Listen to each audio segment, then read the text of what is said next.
다음 주 주일이 이제 성탄절입니다. 하나님께서 인간의 육신을 입고 이 땅에 오신 날입니다. 비단 교회뿐만이 아니라 교회를 다니지 않는 사람들조차도 기쁨을 누리며 즐거워하는 날이죠.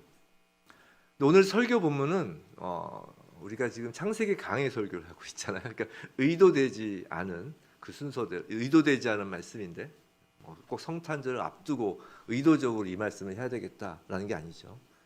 쭉 이어가는 거니까. 근데 오늘 설교 본문은 그 성탄절을 일주일 앞둔 오늘 주일 설교 말씀으로는 참으로 적절한 본문이다라는 생각을 하였습니다. 마치 예수 그리스도께서 이 땅에 오시기 직전의 이 땅의 모습을 좀 보여주기 때문이에요. 사실 우리는 성탄의 기쁨을 즐기기 전에 성탄 전에 있었던 눈물을 기억할 필요가 있습니다. 예수님은 허무하고 죽음뿐인 세상에 구원의 생명을 주시기 위해 오셨습니다. 예수님은 세상 잔치에 웃고 떠드는 가운데 오신 것이 아니라 세상 고통의 슬픔 가득한 눈물 가운데 이 땅에 오신 것입니다. 오늘 라헬이 겪는 슬픔, 고통 가운데처럼 말입니다. 근데 오늘 말씀을 통하여 사망을 생명으로 바꾸기 위하여 오신 눈물 가운데 오신 예수 그리스도를 우리 모두 만나기를 주님의 이름으로 축원합니다. 자, 지난 시간에는 창세기 35장 전반부를 보았습니다. 오늘은 그 이후 35장 이제 후반부를 보는데요. 이제 야곱은 베델에서 하나님과 다시 언약을 맺고 아버지 이삭이 있는 최종 목적지인 헤브론으로 나아갑니다. 방금 읽으셨던 것처럼 그 여정 중에 라헬은 해산을 하게 되고 그 과정에서 라헬이 죽게 됩니다. 라헬이 누군가요? 야곱이 외삼촌 라반 집으로 가던 그 집 문 어귀에서 그 우물가에서 만난 첫눈에 반한 여인입니다. 우물가의 여인, 첫눈에 반한 우물가의 여인이에요. 한평생 야곱이 사랑한 부인입니다. 그러나 아들이 없었었죠. 그래서 언니 레아와 아들 낳기 경쟁을 하면서 자신의 여종의 몸에서 야곱의 아들을 낳게 하기도 한 여인입니다. 그러다가 결국 자신도 아들 요셉을 낳기는 했죠. 근데 요셉이란 이름의 뜻이 무엇이라고 했나요? 그건 더하다입니다. 더하다. 그 앞에 창세기 30장 24절을 나중에 보시면 앞에서 우리가 본 것인데 라헬이 요셉을 낳았을 때 여호와께서 다시 아들을 내게 더하시기를 소원하노라 라고 라헬이 소원했어요. 그 소원했던 그 소원이 담긴 이름이 바로 요셉인 거예요. 그러니까 아들 이름을 지으면서 그 아들에 대한 것이 아니라 자신의 욕심이 들어간 거죠. 한 명 더, 이게 요셉의 이름인 거예요. 근데 한 명 더라고 요셉의 이름을 지었음에도 불구하고 라헬은 요셉 이후에 오랜 기간 아들을 더 낳지 못하다가 이제야 아들 한 명을 더 낳게 된 것입니다. 우린 이런 라헬의 인생을 두고 겉모습은 아름다운 여인이지만 질투와 시기가 심하고 또 앞에서 우리가 본 적 있죠. 레아의 합한 채도 이제 탐하고 합한 채가 뭐였어요? 그게 이제 그것을 가지면 이제 아이를 잘 낳는다라는 식물이었죠. 그 합한 채도 탐하고 또 아버지 라반의 집을 나오면서 아버지 라반이 가장 귀하게 여기는 그 드라빔까지 훔치는 욕심 많은 여인이라고 생각했었습니다. 그리고 이렇게 아들을 낳다가 길에서 죽은 것도 그래서 마치 벌을 받은 것처럼 라헬을 정죄하기도 합니다. 그럼 과연 성경이 라헬을 정죄하기 위해서 오늘 장면을 기록한 것일까요? 그래서 사람들로 하여금 착하게 살아라, 착하게 살지 않고 마음을 곱게 쓰지 않으면 이렇게 돼 라는 경고를 주려는 말씀일까요? 그렇지 않다라는 거예요. 성도 여러분, 성경은 사람들로 하여금 착하게 살지 않으면 벌 받는다라는 전래 동화와 같은 기록이 아닙니다. 오늘 라헬이 아들을 낳는 장면은 구약과 신약에서 중요한 순간에 인용되는 매우 중요한 말씀입니다. 구약과 신약의 어떤 전환점이 되는 중요한 사건에서 인용되는 구절이에요. 즉 라헬의 해산의 이 고통은 이 성경 전체에서 매우 중요한 예표가 되는 사건인 거예요. 우선 장소가 중요합니다. 오늘 라헬이 아들을 낳다가 죽은 장소를 본문 19절은 이렇게 알려주고 있죠. 19절, 20절 우리 다시 한번 읽어볼까요? 시작. 라헬이 죽음에 에브랏 곧 베들레헴 길에 장사되었고 야곱이 라헬의 묘에 비를 세웠더니 지금까지 라헬의 묘비라 일컫더라. 저 성경책 안 계신 분 성경책에 계셔야 돼요. 성경책 갖고 계셔야 돼요. 자, 우리에게 익숙한 이름이 나오죠. 뭔가요? 베들레헴입니다. 다름 아닌 예수님께서 탄생하신 곳입니다. 이 베들레헴 히브리식 발음은 베트라헴입니다. 베트는 집이란 뜻이고 라헴은 떡이란 뜻입니다. 라헴, 햄 이름 같죠? 근데 떡이에요, 떡. 히브리어로. 즉 이걸 붙이면 떡집입니다. 베들레헴 하면 떡집이에요. 왜 떡집이란 이름의 동네에서 예수께서 오셔야 했을까요? 먼저 한번 예수께서 광야에서 이제 사단으로부터 시험을 당하실 때 돌을 떡으로 변하게 하라는 시험에 대해 예수님께서 뭐라고 답하셨나요? 사람이 떡으로만 살 것이 아니요 하나님의 입으로부터 나오는 모든 말씀으로 살 것이다 라고 하셨죠. 자, 우리가 또 잘 아는 이제 떡에 대한 어떤 좀 그런 말씀을 계속 볼게요. 자, 또 요한복음 1장 14절 예수님을 어떻게 표현하냐면 말씀이 육신이 되어 우리 가운데 거하신 분이라고 합니다. 이 육신에 대해서 예수께서 마지막 만찬을 제자들과 함께 하시면서 떡을 떼어주시면서 뭐라고 하시죠? 이것이 내 몸이다 라고 하셨어요. 자, 좀 종합해 볼게요. 바로 예수 그리스도가 하나님께서 우리에게 보내주신 영원한 생명을 얻기 위한 양식, 즉 생명나무이신 거예요. 에덴 동산에 있었던 생명나무, 그 영원한 생명을 얻기 위한 양식.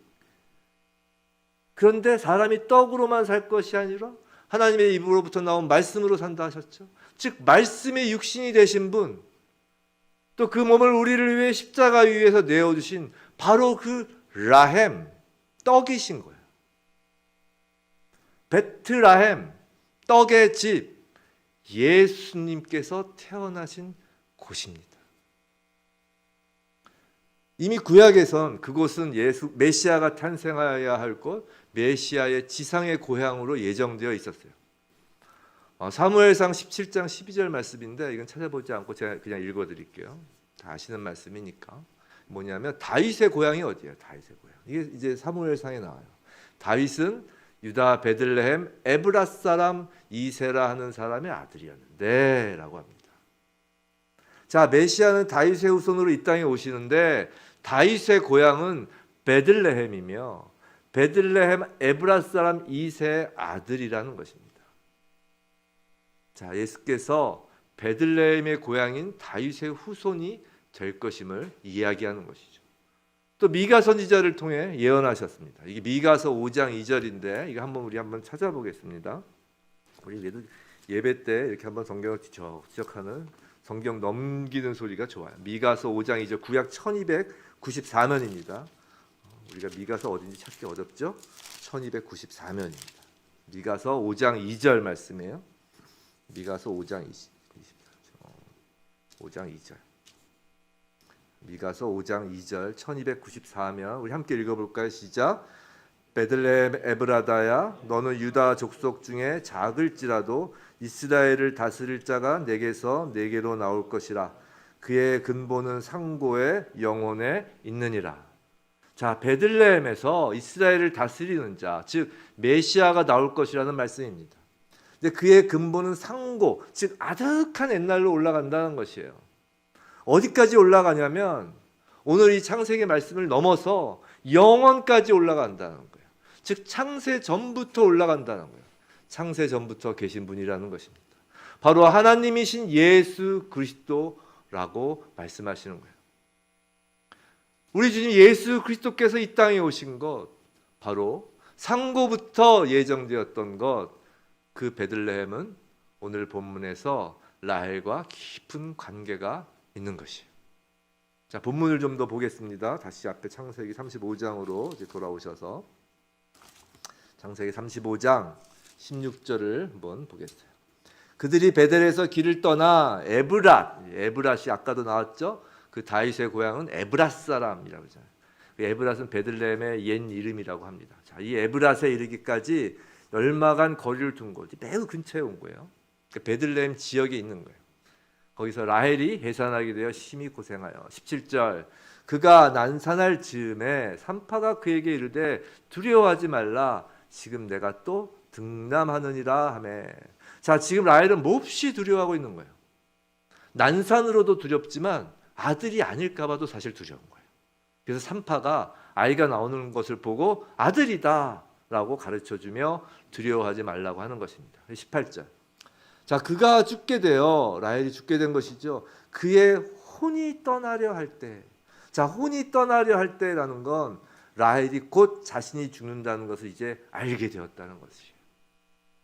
우리가 죽음의 직전이 되면 혼이 떠나가려고 할 때는 죽음을 안다는 거 아니에요. 그리고 이제 라헬은 자신이 죽는다는 것을 알고는 아들의 이름을 부릅니다. 뭐라고요? 아들의 이름을 베노니라고 불렀습니다. 베노니. 자, 베노니 그 이름의 뜻이 무엇인가요? 이제 성경 각주를 보셔야 되는데 풋노트를 보시면 뭐라고 되어 있어요? 좀 좋은 성경엔 있어요. 풋노트가 보면 슬픔의 아들이라고 되어 있어요. 슬픔의 아들. 베논이라는 이름의 뜻은 슬픔의 아들입니다. 성도 여러분, 라헬이 얼마나 기다리던 아들인가요? 그런데 그런 아들을 슬픔의 아들이라고 부르는 거예요. 라헬은 이제 곧 자신이 죽는다는 것을 알았습니다. 라헬의 고통과 슬픔은 이루 형언할 수 없는 거예요. 갓난 아기를 이 땅에 두고 먼저 세상을 떠나야 하는 어미의 심정인 거예요. 그게 얼마나 슬픔과 고통인지 이해가 되시나요? 두렵고 깊은 근심과 상심으로 고통스러운 것입니다. 이건 마치 어린 자녀를 먼저 앞세워 보내는 부모의 심정과 다를 바 없는 것이에요. 그런데 이 라헬의 슬픔은 이스라엘의 파멸과 그로 인한 고통을 예표하는 것이에요. 이것이 예레미야서 31장 15절 16절인데 두 번 더 찾아볼 거예요. 구약 1101면입니다. 1101면 예레미야서 요 옆에 보면 렘이라고 써 있는 게 예레미야예요. 예레미야서 31장 15절 16절 구약 1101면입니다. 구약 1101면. 구약 1101면. 예레미야서 31장 15절에서 16절. 예레미야 31장 15절에서 16절. 1101면입니다. 찾으셨죠? 15절 16절 우리 함께 읽겠습니다. 시작. 여호와께서 이와 같이 말씀하시니라. 라마에서 슬퍼하며 통곡하는 소리가 들리니 라헬이 그 자식 때문에 애곡하는 것이라. 그가 자식이 없어져서 위로받기를 거절하는도다. 여호와께서 이와 같이 말씀하시니라. 내 울음소리와 내 눈물을 멈추어라. 내 일에 삭슬 받을 것인즉 그들이 그의 대적의 땅에서 돌아오리라. 여호와의 말씀이니라. 여기서 라마라는 건 베냐민 지파가 있는 지역이에요. 베냐민. 지금 베냐민 나타가 죽었잖아요. 그 지역의 이름이 라마입니다. 자, 이스라엘 역사 가운데, 구약의 역사 가운데 가장 끔찍한 사건이 무엇이었을까요? 가장 끔찍한 사건. 이스라엘 민족 전체적으로 가장 끔찍한 사건. 그건 예루살렘이 무너지고 바벨론에게 멸망을 당한 사건일 것입니다. 생각해 보세요. 세상에 하나님이 선택하신 백성이에요. 뭐 선택해달라고 한 것도 아니에요. 하나님께서 일방적으로 선택하신 백성이에요. 또 뭐 그 하나님 나라를 이루는데 인간의 공로가 있지도 않아요. 하나님께서 직접 만드시고 탄생시킨 하나님 나라예요. 그 하나님 백성이 망한 거예요. 상상도 못할 일이 벌어진 것입니다. 그렇기 때문에 그 고통도 상상할 수 없는 것이었습니다. 예레미야 선지자는 그 이스라엘의 멸망을 예언하면서 그 고통을 라헬의 고통과 같다고 하는 것이에요. 이스라엘이 하나님께 등을 돌려 결국 멸망하여 포로로 잡혀가는 그 슬픔은 마치 어미와 자녀가 헤어져야 하는 앞으로 못 만나게 될 그 슬픔과 같다는 것이에요. 그런데 이 슬픔과 고통은 또한 메시아를 기다리는 슬픔과 고통입니다. 하나님은 방금 읽은 그 16절에서 이스라엘의 멸망을 말씀하시면서도 이스라엘이 다시 돌아올 것이라고 약속하시죠. 그때서야 울음소리와 눈물이 멈출 것이라고 하십니다. 이스라엘의 멸망으로 인한 눈물과 고통은 메시아를 기다리는 눈물과 고통으로 이어지는 것이에요. 이것이 라헬의 눈물, 라헬의 고통이 예표하는 것이에요. 이스라엘의 멸망과 메시아를 기다리는 그 눈물, 그것을 예표하는 거예요. 자, 성경 한 구절을 더 보겠습니다. 이번엔 신약이에요. 신약. 다 잘 아는 말씀들이에요. 신약입니다. 신약 3면입니다. 3면. 마태복음 2장 17절 18절. 마태복음 2장 17절 18절. 3면이에요.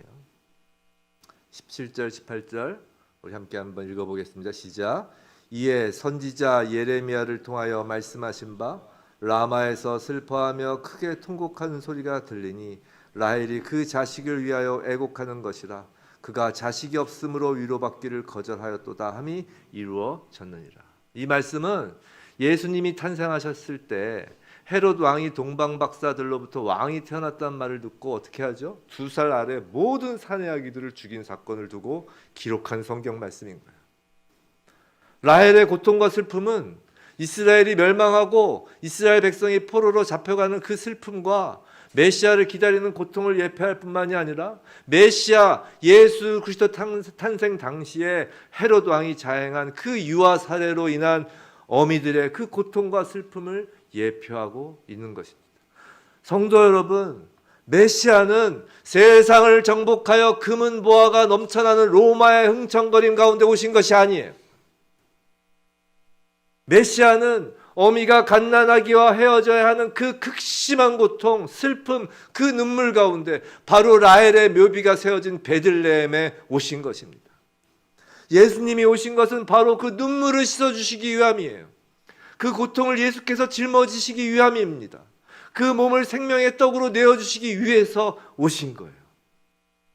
그럼 우리는 어떤가요? 마찬가지입니다. 우리가 죄로 인해 신음하고 있을 때, 우리가 고통과 슬픔 가운데 몸부림을 칠 때 우린 예수 그리스도를 만나는 것입니다. 예수님께서 나는 의인을 부르러 온 것이 아니요 죄인을 부르러 왔노라라고 말씀하신 것을 기억하십시오. 우린 명심해야 합니다. 우리가 죄인이기 때문에 예수께서 우리를 부르러 오신 것이에요. 우리는 우리가 그리스도인이 되었다고 자랑할 것이 없어요. 우리는 그리스도인임을 자랑하는 것이 아니라 오직 그리스도를 자랑할 뿐인 것이에요. 우린 죄인일 뿐이었습니다. 성도 여러분, 우린 슬픔과 눈물, 우리 자신의 그 죄 속에서 예수를 만나는 것입니다. 그리고 절대 잊어버리지 마시기 바랍니다. 그 죄와 눈물과 고통을 예수가 그대로 안고 십자가에 지셨다는 사실을 말이에요. 우리가 슬픔의 아들, 슬픔의 자녀이어야 하는데 예수께서 슬픔의 아들이 되신 것이에요. 우리가 베노니라고 불리는 것이 마땅한 존재인데 예수께서 대신 베노니가 되어주셨어요. 그런데 그의 아버지는 그를 뭐라고 불렀나요? 베냐민이라고 불렀어요. 베냐민의 뜻이 무엇인가요? 다시 본문 오늘 35장 18절로 돌아가 보겠습니다. 35장 18절 이 각주를 보면 이렇게 되어 있어요. 35장 18절 그 각주에 베냐민 뜻이 무언가요? 오른손의 아들이에요. 성경에서 오른손이라고 하면 이것은 권능과 권세를 상징합니다. 예수께서 승천하셔서 하늘 보좌 우편에 앉아 계시다라는 표현을 많이 들어보셨을 건데요. 그때 하늘 보좌 우편이란 뜻은 하나님 나라의 모든 권능과 권세를 갖는 자리에 계시다라는 의미예요. 자, 하나님은 우리 대신 베노니의 그 슬픔과 고통을 지신 그 예수 그리스도를 이제 권능과 권세의 아들 베냐민이라고 부르는 것입니다. 그리고 우리 또한 예수 안에서 더 이상 베노니라 부르지 않고 베냐민, 권능의 자녀라고 부르시는 거예요. 이것이 오늘 본문에서 라헬이 베들레헴에서 아들을 낳다가 죽는 장면이 예표하는 것입니다. 바로 저와 여러분, 슬픔의 자녀가 권능의 하나님의 자녀로 불리게 되는 것을 예표하는 것이에요. 혹시 우리 가운데 베노니와 같은 슬픔의 한복판을 지나고 계신 분이 계신가요? 그래서 예수님이 오신 것입니다. 베냐민이라고 바꿔 부르기 위해서 말이죠. 혹시 죄로 몸부림치며 삶의 무거움으로 심히 고통받고 계신가요?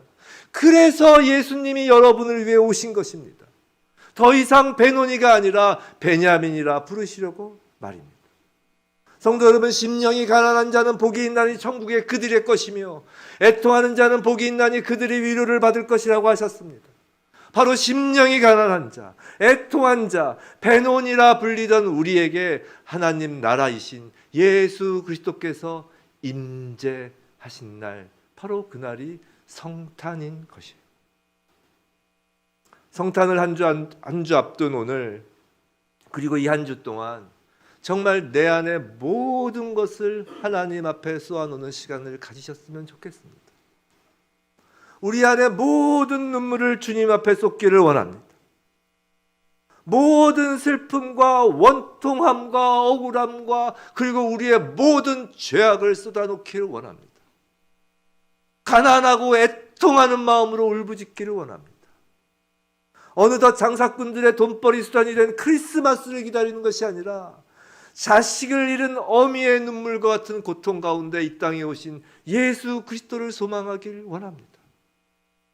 정말로 예수 그리스도께서 오셔야만 했던 그 가난하고 애통하는 심령으로 성탄을 준비하는 저와 여러분이길 간절히 원합니다.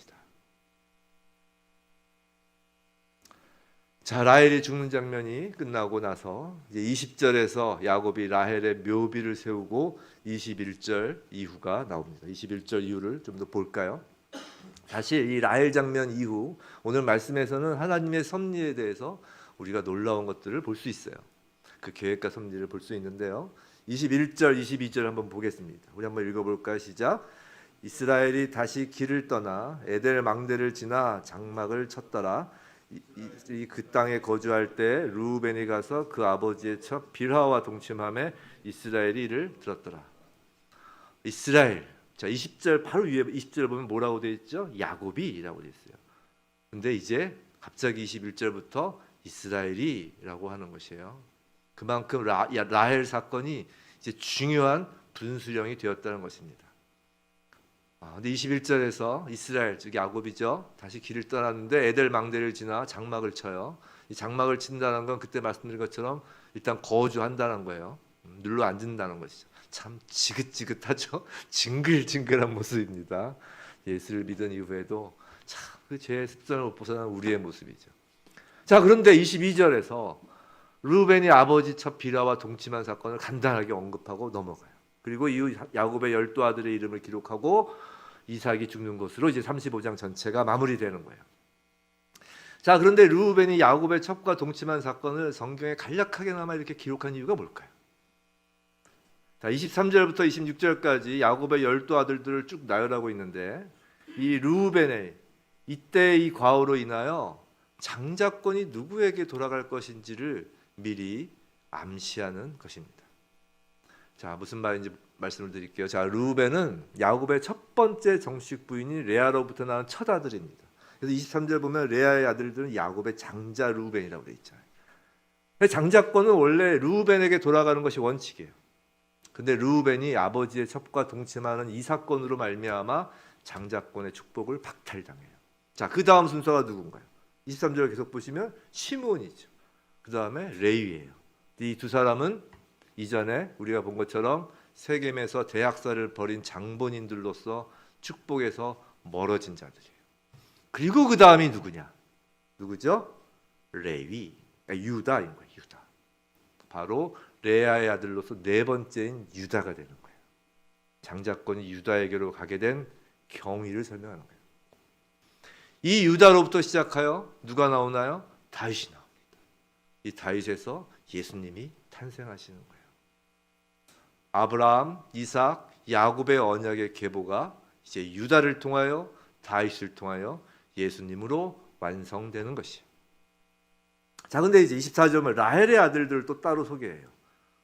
야곱의 두 번째 부인인 그 라헬의 아들, 야곱이 정말 사랑했던 그 라헬의 아들인 요셉은 또 어떨까요?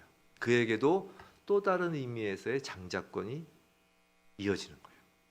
아시다시피 요셉은 애굽으로 노예로 팔려가 그곳에서 총리가 되죠. 그리고 이스라엘 백성을 보존하고 번성시키는 통로가 됩니다. 장자의 역할을 한 거예요. 이스라엘 민족에. 그리고 나서 요셉은 다른 형제들보다 2배의 지분을 더 얻어요. 이게 무슨 말이냐면 요셉에겐 2아들이 있어요. 큰 아들이 므낫세이고 둘째 아들이 에브라임인데 이들이 이스라엘 12지파 중에 2개의 지파를 형성하는 거예요.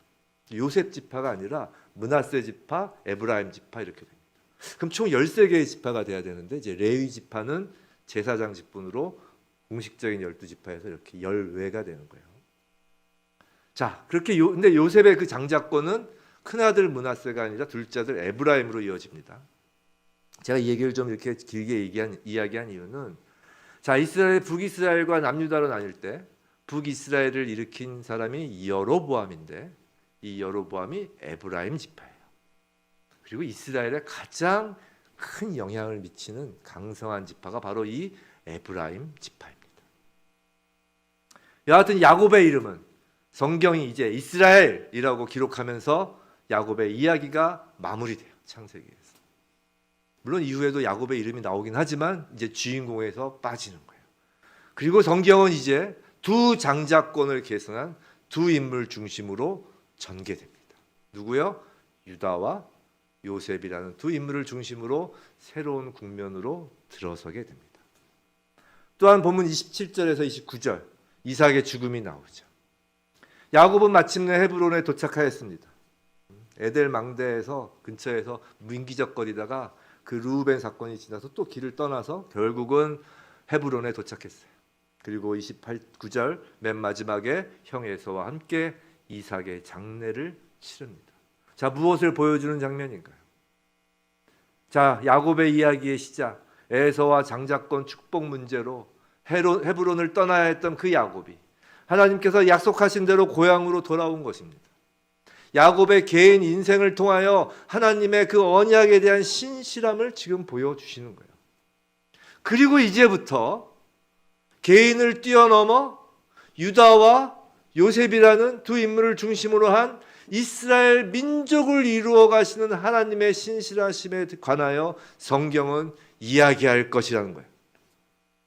그리고 그 성경은 바로 우리들의 이야기라는 것이에요. 사랑하는 성도 여러분, 우리는 개인적으로 눈물과 고통 속에서 예수 그리스도를 만납니다. 하나님의 언약 안에 들어온 하나님의 자녀가 됩니다.